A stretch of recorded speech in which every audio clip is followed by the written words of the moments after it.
forever. And a lot of people look at me and say, wait a minute, you're black. You have to go and watch Wakanda Forever. The truth is, I didn't like Black Panther. I did go and see that, but I had a lot of issues with the movie. And I'm going to explain to you why I didn't like it and why I believe it actually, the first film anyway, did more harm than good to black people. Pay attention. When you look at white heroes, they tend to fight the enemy of the West at that given time. So Superman was created in 1933 and his enemy was the Germans, the Nazis. Wonder Woman was also the Nazis. Captain America also fought the Nazis.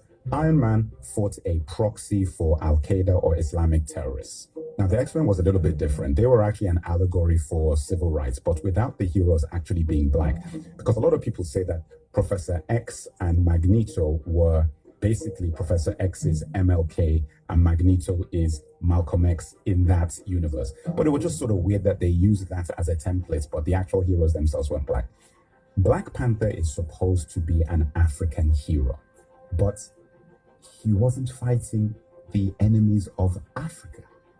Portuguese slavers, British colonizers, American slavers, Belgians in the Congo, the French in West Africa, the Dutch in South Africa, Western multinational corporations that take our resources for peanuts. Black Panther avoided all the natural enemies of Black and African people, and instead Wakandans were fighting each other. Wakanda is meant to be the most technologically advanced country in the world, but instead of helping the impoverished African nations next to them, they hid themselves because they didn't want to have to change their way of life. When Nakia went to save the kidnapped girls, which was an allegory for the kidnapped Nigerian girls, she was reprimanded by Chala. Now, my question is, why are you hiding to help fellow Africans?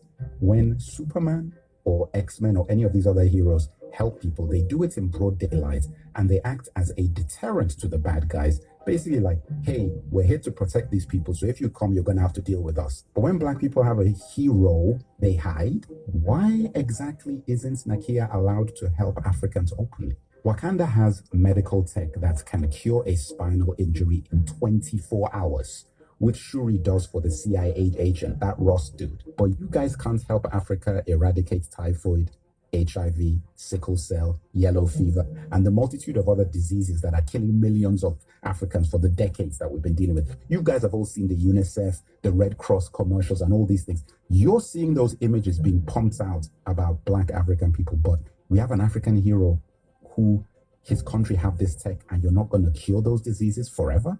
Very, very strange. Wakanda sends spies to America, but when the spy tries to help Black people by giving them weapons to fight oppression, the Wakandan king kills it. When the US or UK send spies to Africa, they do it to affect regime change, leverage for resources, and basically give their nation an advantage. Let me give you an example. James Bond. James Bond is a spy. James Bond in every movie goes into all of these countries and all these places, and his basic focus is the Queen, who is not the Queen anymore, obviously it's not the King, but basically the Britain, the UK, and basically working in the interest of protecting the UK.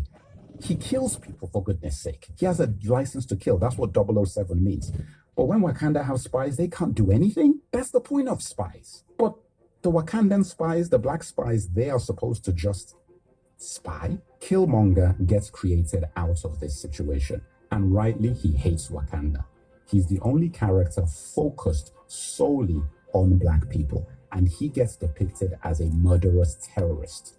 It's almost like they made him Malcolm X and Shala MLK, then pushed for the Shala pacifist MLK ideology as the preferable option to the proactive ideology of the radical Killmonger. Like, that's basically what I was seeing. The moment Killmonger's butt touched the Wakandan throne, he was riding for black people.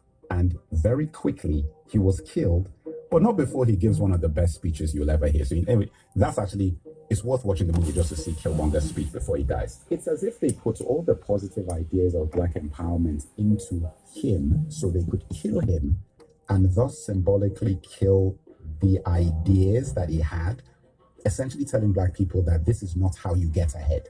You get ahead by being like Shala. Then, instead of Wakanda giving their tech to African nations, they give it to the UN. Who, as any African who has sense, will tell you, what the hell have they done to advance the continent of Africa in the decades they've allegedly been trying to do so. One of the biggest issues with African economies is that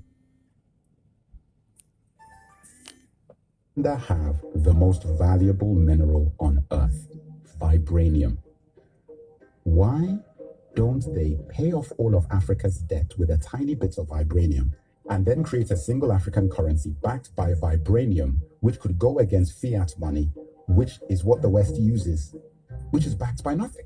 They would instantly turn Africa into the greatest empire the world has ever seen overnight. Think about the fact that after you pay your tickets or subscription or whatever the hell you pay to watch this film, which I view as silent pacification, most of that money goes to the very culture that has and is exploiting the African continent and continues to keep them in economic chains. Follow for information on my independent project to create genuine, authentic African heroes.